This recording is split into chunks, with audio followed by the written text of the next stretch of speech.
Hey, Nick. Yeah, it doesn't really matter, is my honest opinion.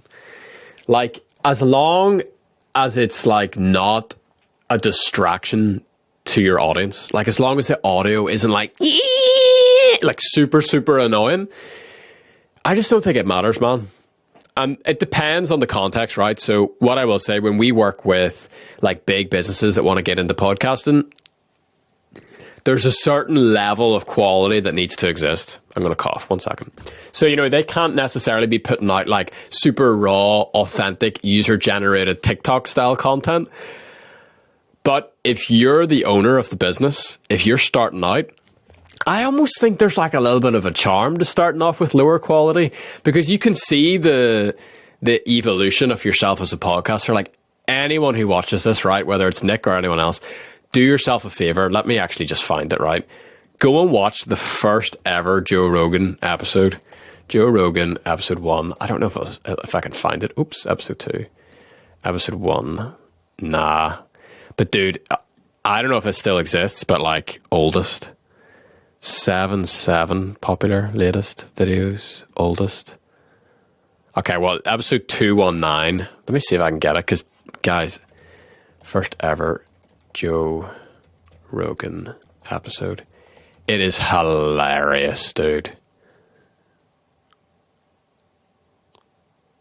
Nah, I can't find it, but it is like, interesting why I can't find it. It is like the jankiest, like he's live streaming and like for the first 20 minutes he doesn't talk because he can't figure out how to do the thing. And then I think it's just like him and his buddy just like, how do you do this? Like, what's going on? Like, da-da-da-da.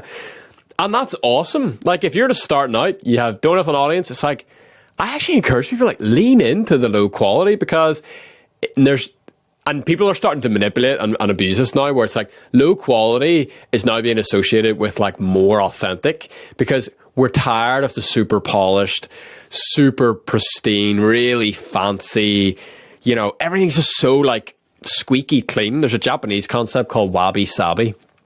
And wabi-sabi is basically like, I'll tell you what it's not. So if you go to IKEA and you get a cup, there's like 1 million cups in the world that look just like that. There's no imperfections. They're all the same. They're all standardized. And if you compare that with like, let's say, a local potter who has made you this beautiful cup, there's going to be imperfections, and that potter could make like 1,000 cups, and every single one of them is going to be different. That difference is called wabi-sabi. So, okay, how do I keep this metaphor going? You don't want a cup that has holes in it, because everyone's going to spill tea on their laps. So in the podcast context, it's like, you don't want to have audio that's just terrible that no one wants to listen to. But a little bit of wabi-sabi, I think, can go a long way of really connecting with your audience. And if the content's good, then they don't care what it looks like. They don't care what it sounds like. Your ears adjust super, super rapidly to, things that sound a little bit different. And within 2 or 3 minutes, even if the audio quality is not like, Tim Ferriss level, you get over it pretty quick. So that's one take. The other take is, look, if you've got a little budget, if you've got a little bit of money, why not? I wouldn't go breaking the bank here. Like, we recommend, like, this is like an Elgato microphone. Like, how much is this? This is something that we just bought for doing the School Games podcast. Let me see. Elgato Wave 3. Right, so this here is like 100. You're in the UK, aren't you? It's like 120 quid. Okay, and then like the webcam that we use is like, this is 720p webcam, also like 100 quid. You can get yourself a key light from Elgato for probably the same thing. So if you've got 300 quid to drop, yeah, okay, why not? But your AI editors and like your AI audio enhancers will get you so far. So, one way to do it is just keep putting out the content until it makes enough money for you to buy the microphones. It doesn't matter. If you've got extra money and you want to invest in it, go ahead. You don't need anything crazy. You don't need anything fancy. You can drop 10 grand on a YouTube setup, like a live stream setup. You can drop 50 grand on a live stream setup. But I would focus more on the quality of the content. That's the most important thing.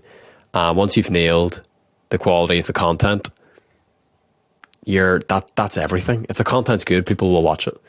And if it's authentic and it's genuine, people will watch it. Just don't have any holes in your cup.